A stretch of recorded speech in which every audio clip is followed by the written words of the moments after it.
আরব্য রজনীর রূপকথার গল্পের দৈত্যদানব আর রাক্ষসের গল্পের সেই জাদুকরী সুর আর স্বপ্নময় কণ্ঠ আজও ছুঁয়ে যায় শ্রোতাদের হৃদয়।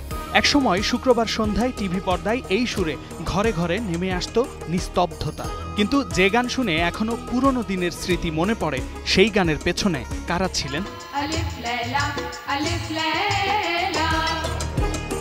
এই ম্যাজিক্যাল আরবীয় সুরে প্রাণ যোগান মোহাম্মদ আজিজ ও কবিতা কৃষ্ণমূর্তি, যাদের গলায় ভেসে আসে প্রাচ্য রূপকথার সুবাস।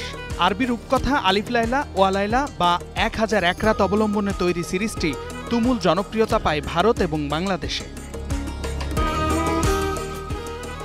মোহাম্মদ আজিজ ছিলেন এক ব্যতিক্রমধর্মী কণ্ঠসাধক, যার কণ্ঠে ছিল উদার আবেগ ও বিশালতা।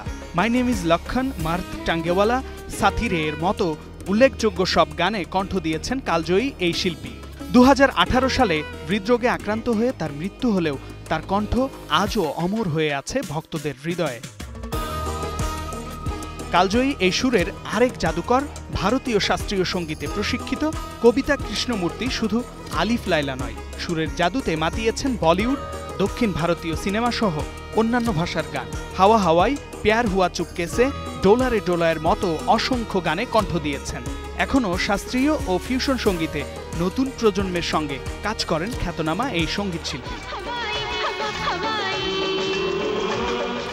যুগ বদলালেও কিছু গান থাকে চিরন্তন।